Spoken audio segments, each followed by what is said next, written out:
My name is Leeya Mehta. I'm the director of the Arts and Culture Center at the Middle East Institute, and it's such a great pleasure to welcome you all to this conversation this evening that is coming out of our beautiful exhibition that is in our gallery. If some of you have had the chance to explore it, it's entitled Maximal Miniatures, Contemporary Art from Iran. And it brings together the work of 13 artists, Iranian artists, who live in exile or between Iran and other places, and who draw from the centuries-old rich tradition of Persian miniature and expand on it in scale, in color, in form, to explore and think about and express things that are happening in our society right now. They talk about violence and dominance. They talk about gender issues, freedom. They talk about the Iran-Iraq war. They talk about the richness of our lives between death and peace and horror and beauty. They bring so much insight, and a lot of what's on our walls will also be discussed in some way tonight on this panel. We will continue to animate the exhibition with hopefully meaningful and thoughtful programming as we have tonight, until the exhibition closes on August 22nd. Yes, it's been extended. So if you know people, friends and family who have not seen the show before, encourage them to come before the show goes to bed. We are also open this upcoming Friday for First Friday Art Walk Dupont. We are open late until 8 p.m. And now turning to our program tonight, I would like to call our Vice President, Kate Seeley, to introduce tonight's conversation and our very esteemed guests and speaker with whom I've had the pleasure to work for the past couple of weeks to craft and bring this conversation to life. Kate? Thank you, Lynn, and thank you so much to the audience for joining us tonight for what's going to be a very, very special conversation. It's such a great honor to host Azar Nafisi in conversation with Leeya Mehta. And I want to thank you both for being so generous with your time and giving to us tonight your thoughts and being supportive of our desire to deepen understanding through conversations like these and try to open up eyes and minds and hearts during these difficult times. Before I do the formal introductions, I just want to say a few words about our previous collaboration with Azar, because it's been such an honor. We worked with her with Georgetown's Lab for Global Performance and Politics, remember, during the Syrian uprising, and we were both involved in that program. But I think the most memorable collaboration was during the dark days of COVID. It was the early days, and we were all deep in shock and depression. And we decided we wanted to hear from intellectuals and writers and thinkers about how they were using literature to cope during this sort of terrible plague. And so we invited Azar and the great Lebanese author Ilyas Khoury, an author and an intellectual, to join this panel along with a very famous Turkish author. And Azar and Ilyas ended up having the most riveting conversation about how literature has helped humanity cope with crises like COVID in the past and what we've gained from going through these crises. So Azar, during this very dark moment, we were all riveted, and it was sort of a moment of hope watching you and Ilyas on Zoom. And if anybody wants to hear this panel, it's called Writing COVID-19, Leading Middle Eastern Authors on the Pandemic, and you can find it on our arts and culture event listings. And ever since then, we've been wanting to do another event with you, Azar, so we're very grateful. But on to the formal introductions. Azar Nafisi needs a little introduction in this audience, but let me just say for the record that she's an academic, a lecturer, and a writer who's long advocated on behalf of Iran's intellectuals, dissidents, and youth, especially its women. And her writing and public speaking critique the impact of authoritarianism on freedom and intellectual life, and her work has served to highlight how culture and literature can be tools of resistance, which is what we'll be discussing tonight.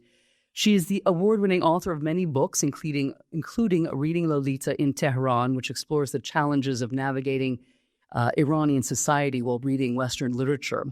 And it touched a nerve with audiences and spent 117 weeks on the New York Times bestseller list. It's been translated into 32 languages and has won numerous awards. And other books of hers include The Republic of Imagination and Things I've Been Silent About.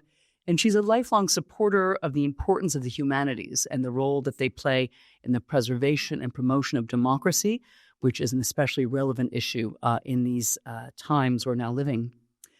Leeya Mehta is the director of the Ellen Cheuse International Writers Center at George Mason University, where she teaches Azar's writing to her undergraduate classes. And she herself is a prize-winning poet, a fiction writer, and essayist. Her short fiction and poetry have appeared in publications in the UK, India, the US, and Austria. And her work was anthologized in the Penguin Book of Modern Indian Poets and in future work, an anthology of contemporary Indian writers from Red Hand Press.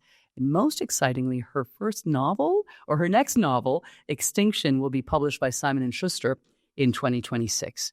So we're so very privileged to have you both here on the stage. Looking forward to this conversation. Over to you, Leeya. Thank you. Thank you. Thank you, Kate. Is that good? Yeah. Thanks so much. I'm delighted to be here, and thanks to Lynn and for everyone hosting us today. And it's wonderful to see you, Azar. I know that every time I see you, I want to talk to you endlessly. And so this is this marvelous opportunity to be here today. But for me as well. And I would like to listen to you endlessly. And so I'm one step ahead of you.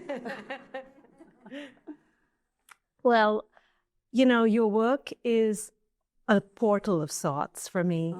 I think that there are a few writers who completely revolutionize how we think about the imagination and the mind, and how we, wherever we are in the world. And in my case, I grew up in Bombay, and I remember when my best friend brought Reading Lolita over to me and said, "Have you read this?" And it was the early 2000s, before I had even moved to the United States.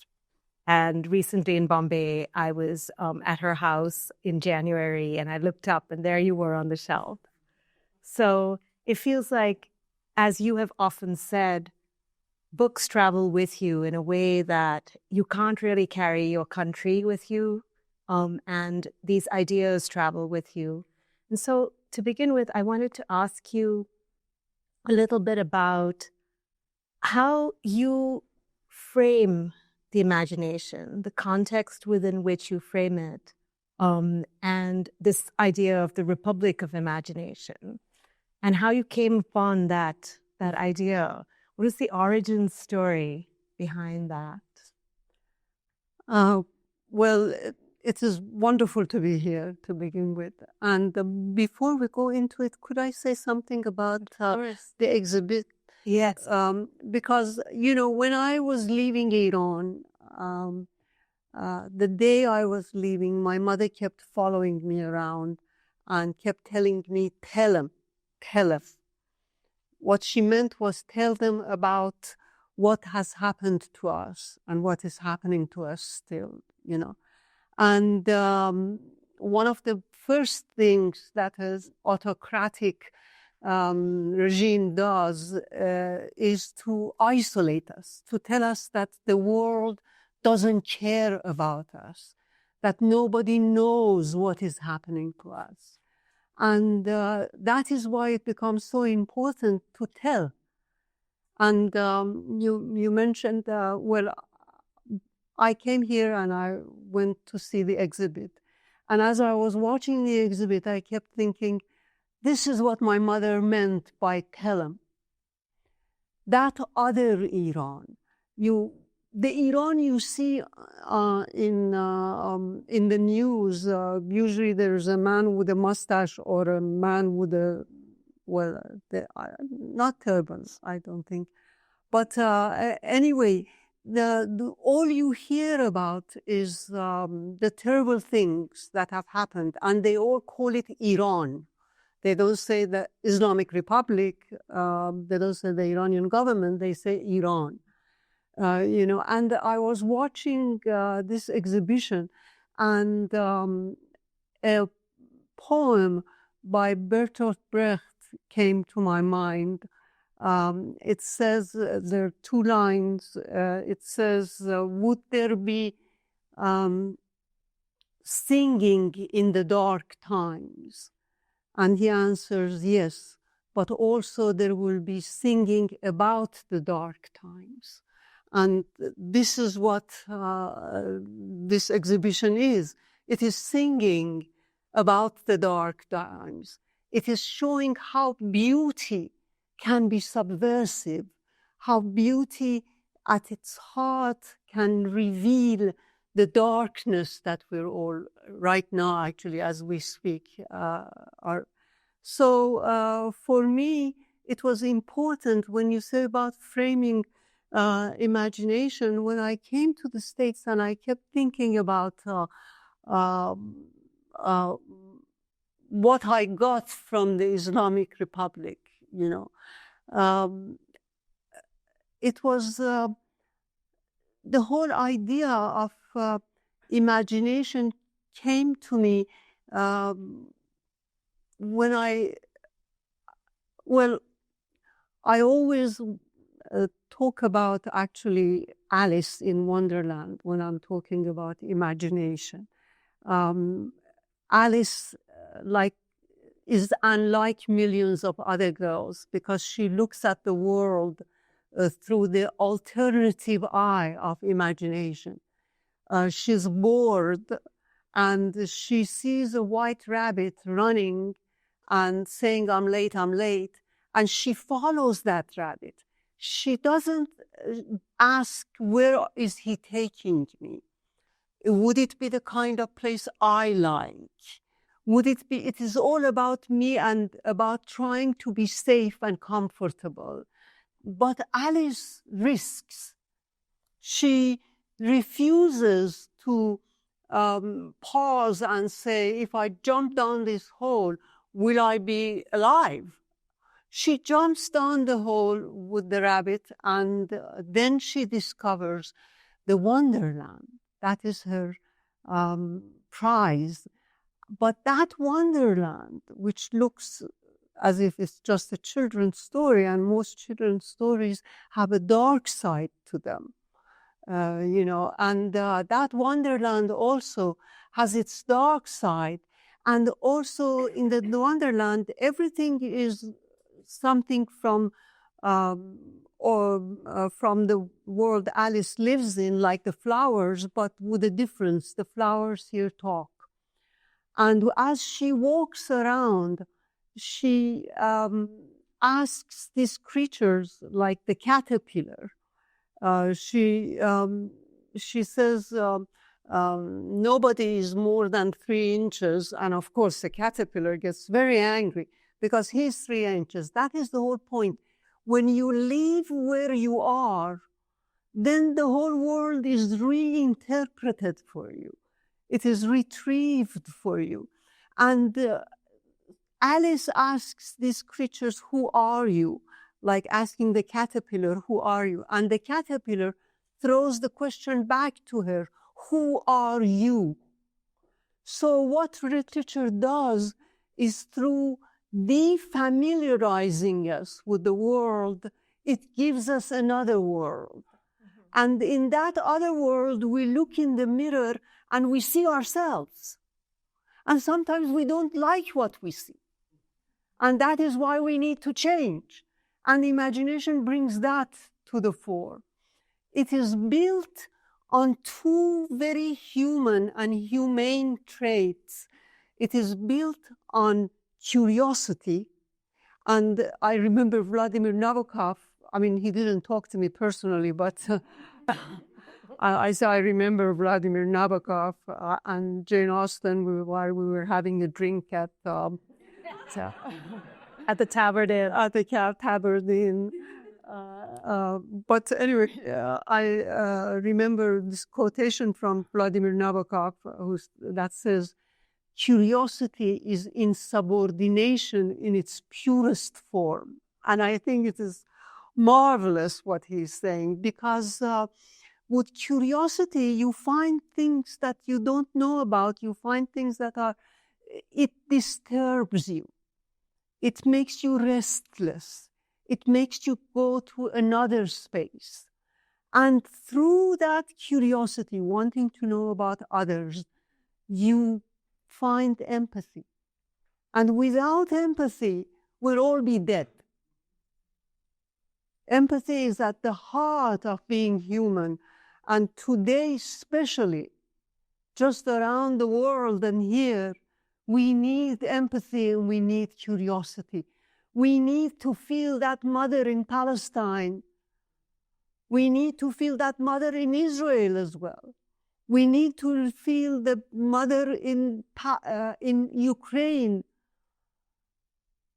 And they all bleed, as Shakespeare says. It is the shock of recognition that we all can bleed if you prick us, you know. And so it transcends the limitations that reality brings to us.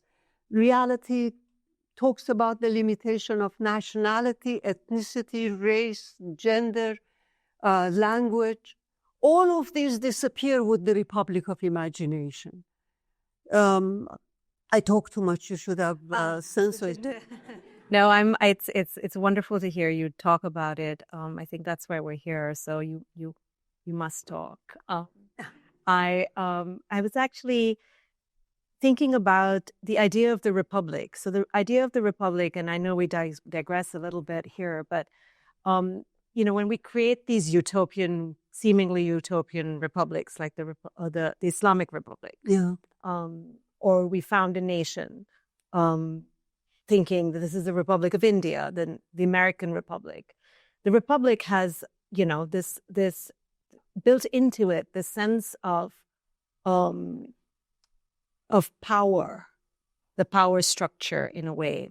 And so I was wondering, when you think, you know, we often sort of are formulating our ideas around why it is that imagination is so disruptive and why curiosity is so important. But what about that part of the utopian republic, the republic itself, in that, and that utopia that seemingly is supposed to organize us into a way of being, a way of living in the Islamic Republic?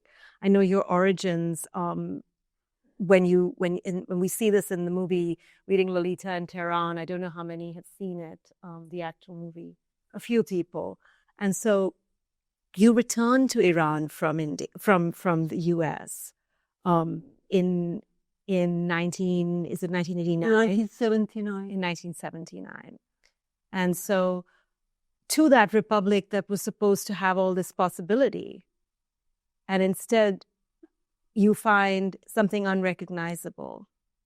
I wondered if you wanted to give us a little more context of the Iran you knew and how that was a place where you had been back and forth to going to college in the US and then going back again, and seeing these two countries or these two nations as, you know, a 20-year-old, an 18-year-old, and then how that was not quite as you expected when you go back, and that context of even the women's movement and the sense of women and how we navigate time and changes from being relatively free, not wearing the hijab in Iran when you were growing up, to being in this very different world, in this new republic.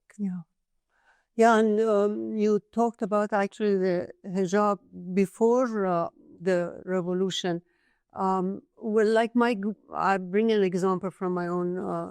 My grandmother always wore her hijab, and my mother never wore a hijab, but she considered herself a Muslim, and she went to Mecca. I forgot the name.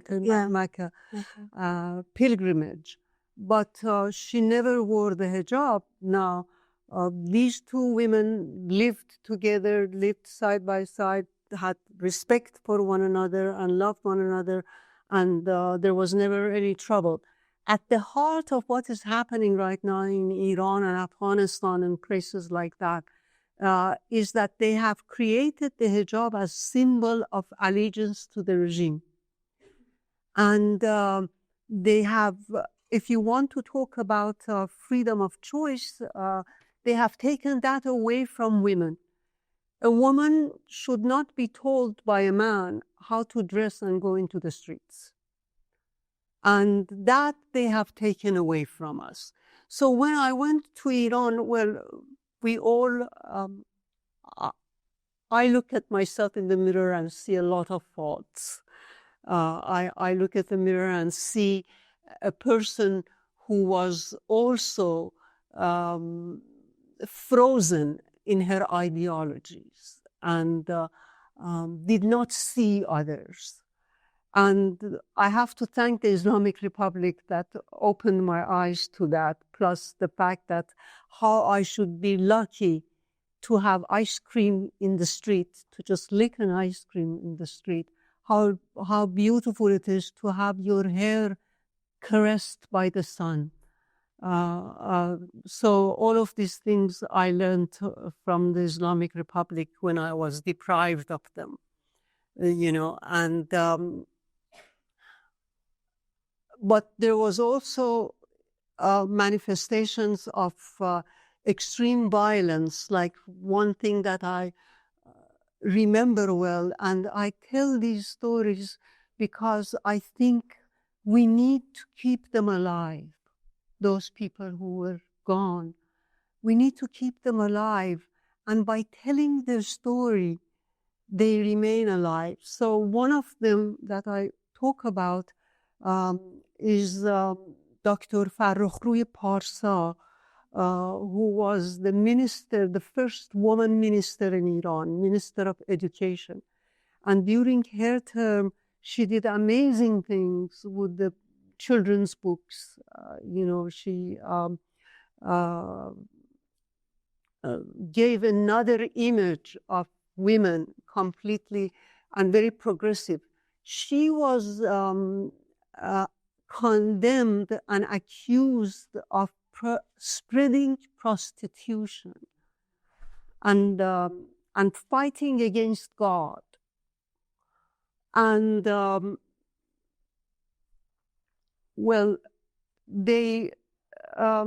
are stories about how she died, but we know that she died. She was also the principal of the high school I went to, and she was very somber. We were scared of her, man. Every morning she'd come at the door and stand there and look at our uniforms and look at our socks. If they were too short, we had to go home and wear long socks. So that is what I remember of Parsa. And I was scared of her, therefore I made very childish, satirical poems and songs about her. But anyway, that is what I remember of her. And then the next thing I know is that they said she was killed, but they didn't say how. Some said that we know that they put her side by side with a woman whom they called prostitute, and they killed both of them. But some say that they put her, the Islamic Republic brought stoning as one of the laws for adultery and prostitution. Can you imagine? And some said that she was stoned to death. Some said that she was executed with a gun. We never discovered how she died, but I remember very well how she lived. Yes, and I'm one of the things that we talked about recently was that there is a level of, it's a very grim story, and there are so many grim stories. I often read your books and I watch the movie, and I think the thing that I took away from the movie was just how grim it was and how much you had lost and how much you had risked. But there was, and we'll come to that a little bit later in the conversation, but there was this example you gave me of the absurdity of things when even in cartoon drawings, the chickens. Would you want to tell our audience a little bit? Yeah.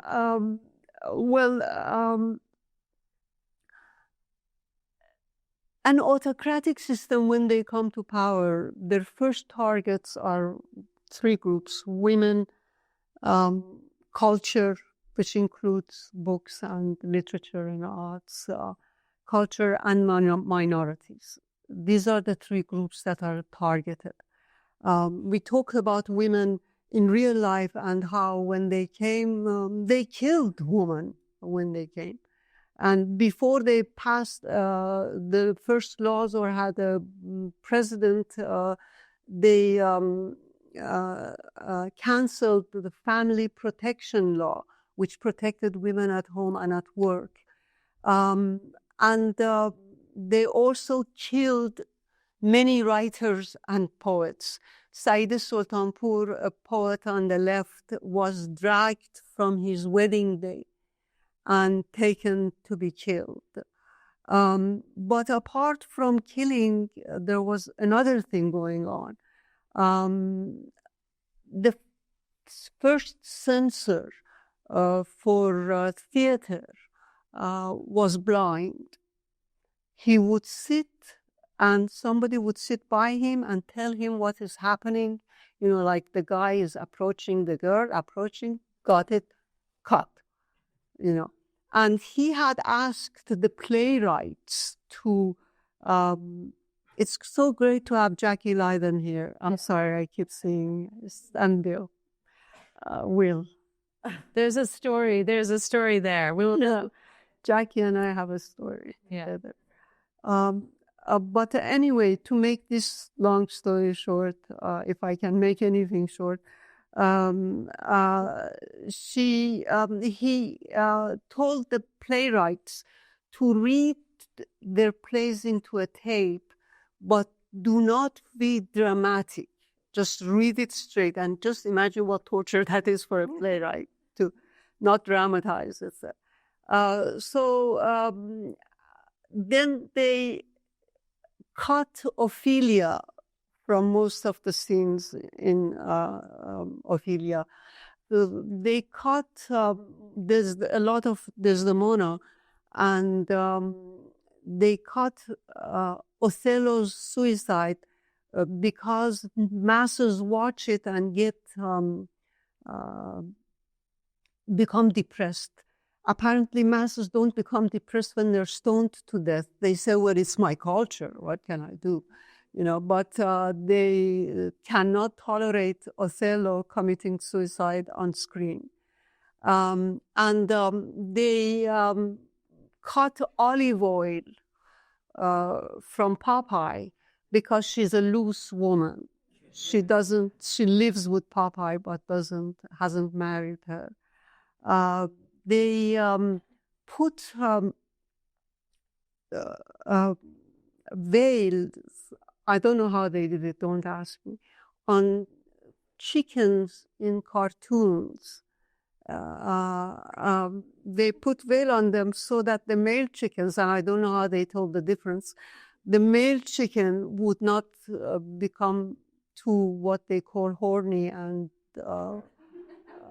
because, you know, the way they interpret the hijab is really insulting to men. It says that the man cannot, this much hair drives them nuts. I mean, what kind of creatures are they? They should be all in hospital or jail or somewhere, you know. So it is really, I'm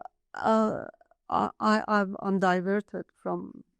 No, that's, I mean, but the history of resistance to authoritarian, we should frame it a little bit for those of the audience who sort of haven't read Read Dangerously, which is the book that I use as the framework for the class that I teach, which is called Read Dangerously. And in it, you have a series, this is the book, there's a series of letters that Azar is writing to her father who has passed away, and it's an epistolary nonfiction book. And each letter is about a particular group of writers, but it begins with this idea of the authoritarian mindset, which is something that we will talk about a little bit in terms of the resistance to it as well. But did you want to talk a little bit about what it is, the authoritarian mindset? I can tell you as well. About other... And about this idea. And, you talked about the rigidity that sometimes we stand and look in the mirror and we realize that we too have been rigid. And often, even with me, ideas about how we respond to political situations evolves. There is no fixed moment in time when we have a particular observation. I mean, it's always shifting because culture and politics is shifting, and so that adaptability and that sense of dynamism that the mind can offer, and as opposed to being in that very sort of kind of structured authoritarian mindset. This book is asking us not to adopt that mindset, to move out of it. And how do we do that? And of course, literature is one of the ways we do that. But essentially, the complexity of that authoritarian mindset and the absurdity of it is in the veiled chicken. Right? Because nothing exemplifies it more. How is it dangerous? And that then brings up, why is it that culture is dangerous, or writing is dangerous? Why there's so many books banned? And how does that make you think about your own role in illuminating, or that portal that I was talking about at the beginning, this portal into Alice in Wonderland, or into these writers who oppose that mindset, and basically where are they going with the opposition of that mindset? And with James Baldwin, who you write about both in The Republic of Imagination and also in Read Dangerously, his idea is to take that individual and say, well, what does the way that you see me tells me more about you than it does about me, and how we're interacting with each other, and where our basic humanity lies, and how we evolve into our basic humanity and cultivate that humanity is very anti-authoritarian, because the authoritarian doesn't want us to cultivate our humanity and the individual. Like you talk about that in a recent interview with Haaretz, and how it's about the individual, and you go into that in great detail in the chapter about David Grossman and what it is that the individual is saying, and to move away from regimes and to make that connection against the authoritarian mindset through books, through reading, and through the individual connection. Yeah, what you said took me back to what these authoritarian mindsets, and by the way, authoritarian mindsets, we want to change mindsets, because if we don't change mindsets, this regime goes, another one comes, and the same things happen. You need to radically change the way you look at life. But one thing that I was very concerned with when I was living in Iran was the way the autocratic mindsets confiscate your history. They are, I mean, autocracy is based on lies. That is how they start, that is how they protect themselves, that is how they remain. And the first thing that they do is to say things were not the way you say they were. they were something else. And the second thing they do is they also confiscate your social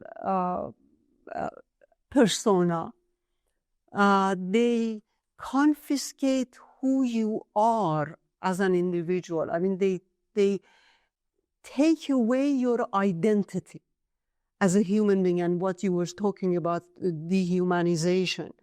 And what we had to do in Iran was to preserve that identity.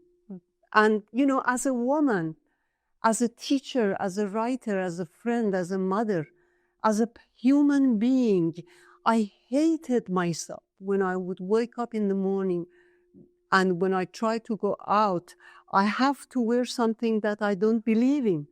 I keep thinking that people in the street should look at me and say, oh, she's lying, she's lying. You know, and that is how they empty you of who you are. And what happens, you know, we ask what to do with this kind of a mindset. I think one of the most difficult things I had to do in Iran was to try to not become like my enemy. Because they make you feel, some days the news I used to hear, I would say, God, please kill them all. You know, I mean, it is like the situation right now. We have places where there's war. At one point, you just hate. And as Baldwin says, hate is very dangerous. We don't want to become them, because if we become them, it's also a sort of death.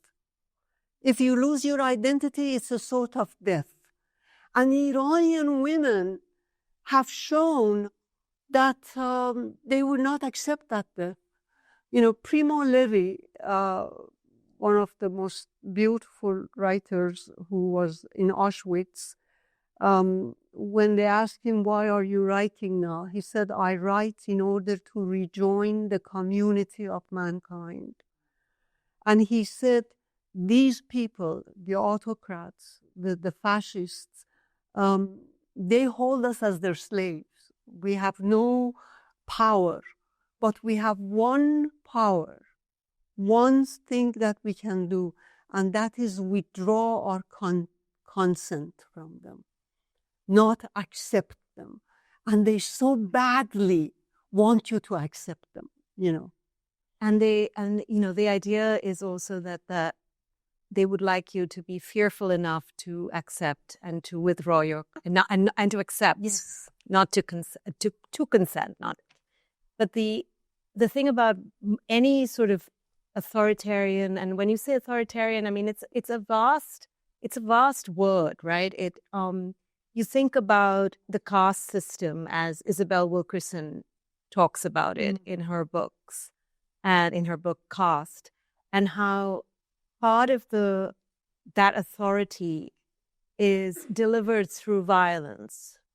And the threat of violence has to be there to keep a system in place that is authoritarian. That it cannot be, there has to be that ultimate violence, that you can be killed, that you can be jailed, that you can be silenced, even if they can't get to your imagination. But any authoritarian system, whether it was in South Africa or and even a caste system like in India, it doesn't allow you to move. You have to keep your place. And that fear and that violence that goes with it is fundamental to it, which is why if you need checks and balances, the legal system, the softening of crime and punishment, to have people who are accountable but not that level of violence, is part of the democratic mindset. And those two things can't really exist at the same time. And Baldwin talks about the rage that you're referring to. And, you know, I can sense it as well, even now, this sort of exasperation and rage. And one of the places that, you know, when Baldwin was young, and, you know, he's a big influence for you and for me as well, he talks about being in a cafe and asking to be served and not being served, and how he gets very upset and he throws the glass of water and cracks a mirror. It's beautiful. And he speaks about how with the kind of discrimination, the racial discrimination, he could have turned into something that, he could have committed suicide, he could have gotten violent and killed somebody, or he could have left his country and written and spend time in the creative process. And he chooses to do that, to leave. And, you make that reference about to see your country from afar, which he does, from France to begin with, and then from Turkey. And so that sense that the creative is the place to do the nonviolent resistance, to be the civil, to do the civil disobedience, to embark on ways of seeing and witness and provocation and disturbance, like with Nabokov. You have this wonderful interpretation of Lolita. And I wondered whether, and it relates to the authoritarian, I wonder if you would tell the audience a little bit about that interpretation, how you see that book. Okay, I seem to be always picking on something controversial, but one thing I wanted to thank you for bringing Baldwin, and also what you said about nonviolent resistance. I'd like to come back to that. But with Lolita, a lot of interpretations have been given, as would Huck Finn, for example, books that, or Toni Morrison's Bluest Eyes. All these are books that stare us to the core. And so we react to them with our guts, Now, with Lolita, I disagree with most of the, as I mentioned in my book on Nabokov, I disagree with most of the interpretations, especially those that see Lolita as praise for a pedophile. First of all, it is not praise for a pedophile. It shows Hamlet as a monster. And what it does, it tells us that you don't have to look like a monster. To be a monster, you can be a very prolific and eloquent speaker like Humbert. And definitely, if Lolita said he raped me, they would listen to him rather than to her. But this Humbert has, when he was 13 years old, do I have time? Yes. When he was 13 years old, he fell in love with a girl named Annabelle, and Annabelle dies. And since then, every girl for him, certain girls for him, become like Annabelle. He wants them. He wants to conquer them. And when he sees Lolita, he thinks that he has found it. And he rapes her and does exactly what all autocrats do. He rapes her and then he blames her, saying that she wanted it, type of a thing, that she was not. And he takes away from her childhood. And there is one scene that I think symbolizes what Nabokov is doing here. Humbert says that at night she cries and she beats him and leaves the room. But then she comes back because, you see, she had nowhere else to go. And I really feel like, I mean, it is so, and there is another one where Humbert goes to see the principal of her school, and she says, the report for Lolita, they say she's such and such a thing, and then in between, it says she sighs a lot. And, So Humbert doesn't see Lolita as a human being. He turns Lolita into a figment of his imagination. And that is what the Islamic Republic wants to do with the Iranian women. He turned them into a figment of his, I mean, that is the autocratic mindset that wants, and you have nowhere else to go. Your jailer is also your protector. And Lolita does everything in her power to not be like that creature. She gets married. Mm-hmm. She has a child and she dies at childbirth, you know. And to call this praise for pedophiles, it's like saying Old Man and the Sea by Hemingway is about fishing. Because they say that about Madame Bovary, that, for example, it likes adultery, you know. And you made a very important point, because this brings me to here. And how we have become so comfortable. We don't want to be disturbed. Huck Finn disturbs you, because that word, he doesn't have one single act of violence against Jim, except verbal violence. Mm-hmm. You know, and that is far more violent than just ordinary beating. It is a violence that denies your humanity. Aunt Sally, who was a very nice lady, asks Huck about this accident. She says, was anybody killed? And he says, well, only a Negro. I mean, he says the word that we shouldn't use.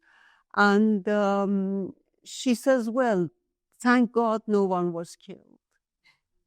That is violence. And we, ordinary, good, church-going people, we should look in the mirror and not just at Humbert, but into the mirror and see how much we contribute to this. You know, Lolita is not about pedophiles. Well, that sort of comes to the point about, you know, the reimagining of Huck Finn was by Percival Everett and James. Yeah. And of course, he gives James this remarkable agency and voice, and tremendous voice, where he is a reader and a thinker, and then makes, I won't give the end away, many of you must have read it already, but there is that sense of giving him back his power that he doesn't have in the book. And similarly, in a way that returning the power, the imagination is returning the power back to these women. And you know, talking about the women's rights movement a little bit, which, before we segue to some questions, if you wanted to talk about that agency and the context of Iran, and that, you know, we have this sense sometimes that we are witnesses to another culture, and therefore would like to change that culture. Mm-hmm. But within Iran, there have been these largely remarkable movements with women at the forefront of these movements in poetry and other places.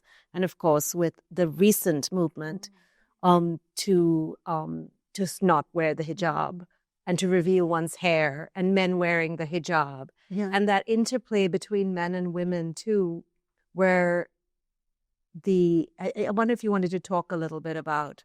Well, men, at the beginning of the revolution, I remember I had come from the university and I was in the mood of kill them all type of a thing. And we were at a party with a friend. And this guy who's very intelligent, who is an intellectual, the real intellectual, he turned to me and he said, why do you make such a fuss about a piece of cloth? And I told him, this is not just a piece of cloth, and I'm not making a fuss. But now a new generation has come, both men and women. Women have discovered their power. They know that if they were just a political group, you put them in jail and would get it over with. But what do you do with thousands and thousands who come into the streets and who dance and sing? Are you going to put millions in jail? There's nothing they can do about it. And the regime has also discovered its weakness, its own weakness. And that's why it's killing so much. I think the world should learn from Iran. And that sort of communal resistance of coming together, and that's sort of a place that we could maybe pause and open up for questions. But we have that option to come together in forums like this and to have that communal resistance. We're not going to talk about Raziel. Go ahead. Do you want to mention? Yes, of course. Today we were almost out of time, but in these, yes. I mean, I'm happy to, yes. You all can start coughing, which gives me the message that I should shut up. No. Yeah, go ahead. I'm sorry. I have become worse than I thought I was, because I promised myself that about this one student I had, that wherever I go and whatever I write, I'll talk about her. And we talked about how, as an autocracy, you are cut from the world. And when Iran was cut from the world, we connected to the world with its golden ambassadors, with its writers and poets and filmmakers and artists. And that is how we survived. And so I want to dedicate this to my... I have two memories that says a lot about the Islamic Republic and the fight against it. One is I had, the first year I came to Iran, I was teaching at a small girls' college, and I was teaching American fiction.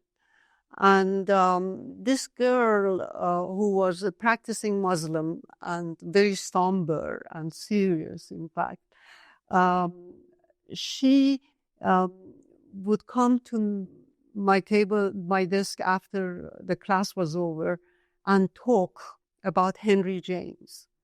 And one day she told me, I think I'm fallen in love. And that meant that she's fallen in love with Henry James. And, I was imagining that man, a little corpulent now, doesn't speak her language, comes from thousands of miles ago, comes from multiple generations into the past, and she falls in love with him. And why? She said, I was teaching Daisy Miller and Washington Square. She loved the women. She said they were so independent. They sacrificed their happiness in order to be independent, And anyway, to make this long story short, I left that college at the end of the term, and I didn't see her. I once saw Raziel in the street, and that was a very bad time where they were gathering people from streets and people were disappearing. And she was coming from this way, and she gave me a sign not to know her. And then a few years later, another student came to visit me, and she told me that she's just come out of jail, and for good behavior. I didn't imagine what the good behavior was for the Islamic Republic. She said, in the jail, I met one of your other students, and her name was Raziel. And she said, we had so much fun. I talk about Fitzgerald, she'll talk about Henry James. And the jail wardens were confused. They didn't understand what is there to laugh about. And then she paused and she said, "Do you know they executed her?" And I didn't know. And I imagined Razieh. I tried to keep her alive in me. And that is one thing that literature does. It's guardian of memory. Life is fickle. Death is absolute.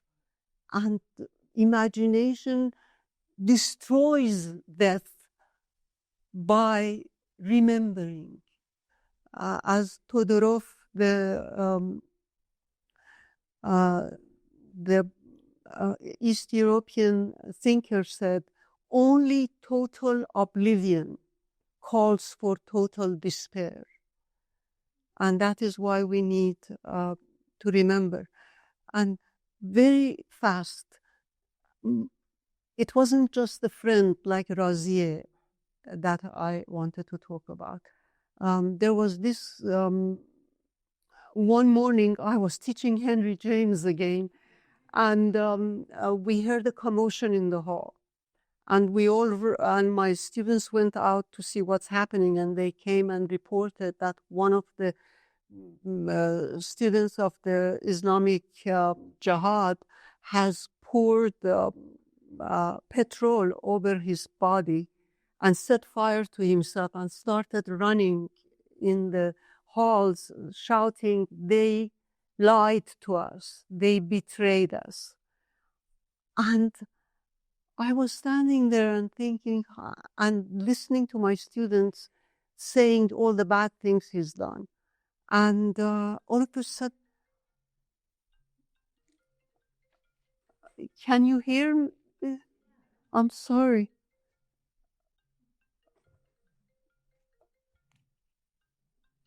Okay. Well,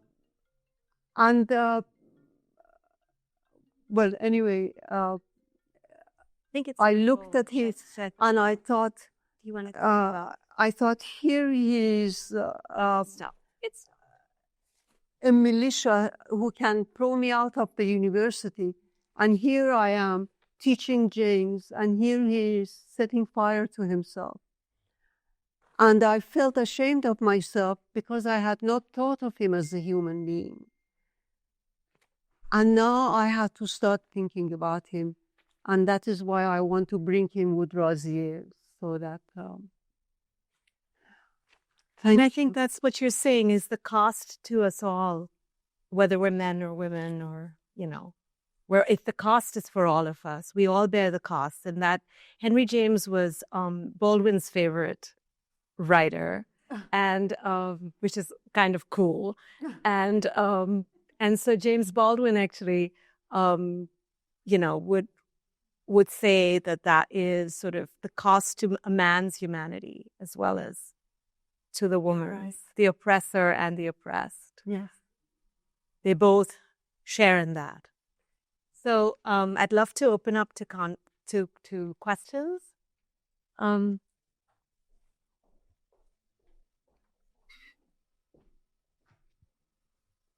Hi, I want to thank you both for this. you work with. I want to thank you both for this event. I know nothing about you at all, and I felt I can identify you.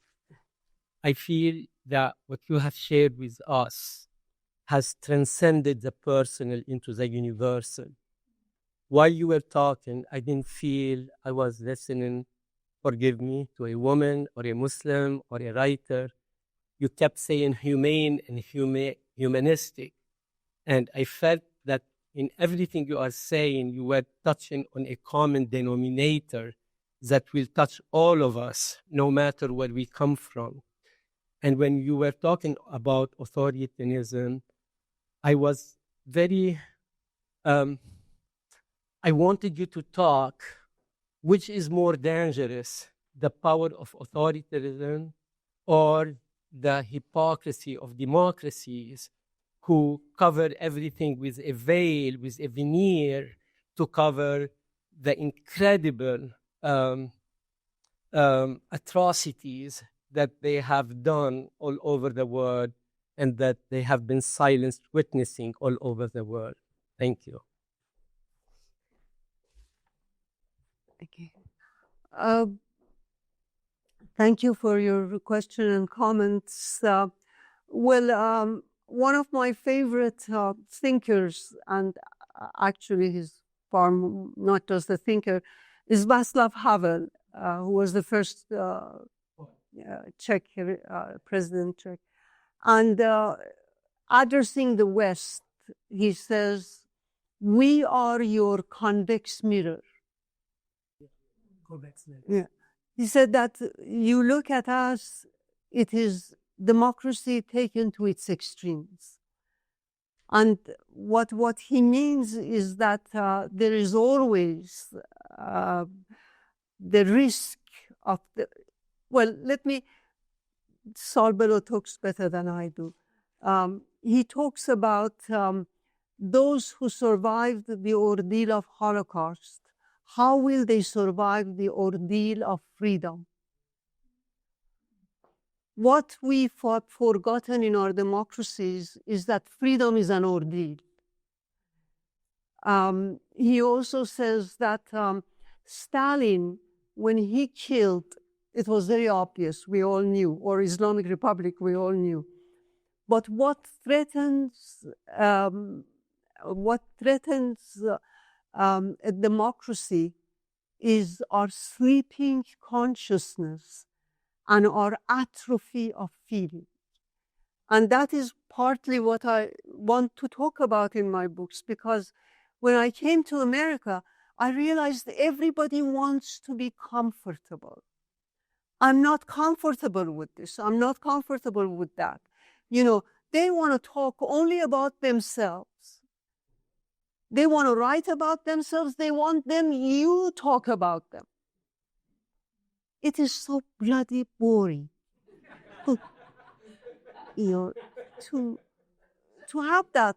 And, you know, James Baldwin says artists are here to disturb the world. And that is what the role of a good university is, to disturb, not to comfort. Now, when somebody tells me, I'm disturbed by this, I say, well, bloody hell, life is disturbing. If you cannot read a word in Huckleberry Finn because it disturbs you, what are you going to do when you're confronted by racism in person, in flesh and blood? So that is one thing that I've been trying to fight against, you know. And where we are here, where we are, because we forget who we were. And we should go and read the founders again. And Baldwin sort of refers back to history very much and says that we don't like history. History is not a particularly... As communities, we don't like history. History is a very dangerous thing as well. We don't want to know. We want to be comforted. We want to be lulled, into comfort. Someone else, please. Well, I do know about you because 20-something years ago, I heard you speak at Cheuse.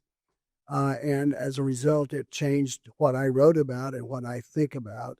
And my view of what you said this afternoon is that every place you go is a wonderland.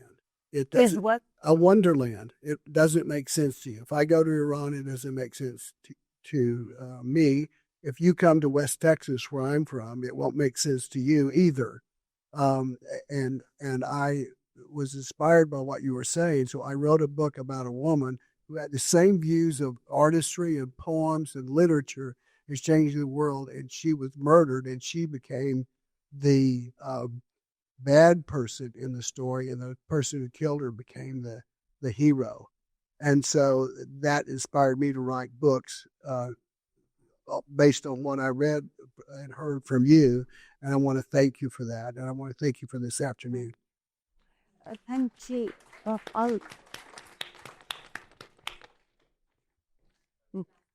Does that work, or is it pretending to work? Hold it close to your mouth, I think. Hi. Okay. Thank you for everything. It was really interesting. And I agree with you completely that art is such an important form of resistance. But also, I think you probably know the Islamic Republic has a huge network of production houses and artists that are creating what they call resistance art. And it's art that is spread throughout the Arab world in Iran and repackaged in Arabic. That's spreading the ideals of the Wilayat al-Faqih, the ideology of the Islamic The Republic. idea that The ideology of the Islamic Republic, the Wilayat al-Faqih, this idea. So I wonder how you view this sort of resistance art that's created by the Islamic Republic and spread through the Arab world and the Shia community, that talks about the Iran-Iraq war dramas, these sorts of things, but also family movies and children's movies that instill an ideology, but are also at the same time fun and not directly, talking about religion and these sorts of things. Could you tell me the last part? I think the question is that there is I'm not sure whether you want to call it sort of a. It's just I don't hear. Is it a propaganda, a form of Islamic Republic resistance art, resistance to. Resistance, like the axis of resistance, the muqawama and this sort of thing. They're creating their own movies of their own culture, which is to spread their worldview. Yeah, so ideology. what the Islamic Republic's own resistance movements in the arts that are spread around the Shia world. Do you have you seen that? And he's asking you to maybe comment on it. How do you view that? How do you view the idea that it's almost, like the idea that the Islamic Republic is its own art generator, the way that Russia was its own generator of art and its own cultural kind of hegemony within socialist societies. Similarly, the Islamic Republic has its own kind of art and culture and movies about family that he's referring to. Do you know about them, or how do you view them? Know about them. I can't believe that Islamic Republic, they try to create a parallel world. Yes. What you are saying about art, for example, they do it about human rights. You have the Islamic human rights. You have the Islamic feminism. By taking the words, they mutilate the words and they empty it of its content. And we have to fight with them. Unfortunately, it's not just Dubai or our universities. They have created this thing about it's their culture. And their culture is separate from us. So stoning people to death becomes my culture. Then slavery and inquisition would be the culture of Europe and United States. It is our ignorance.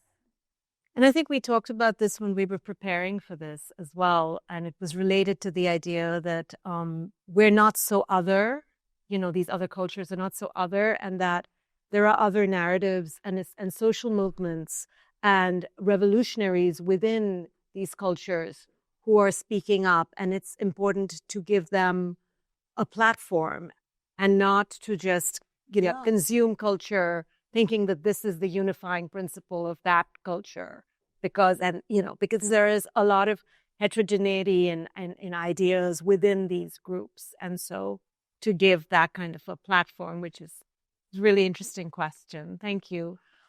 We have to end, but thank you so much. I want to give a big thank you to Azar.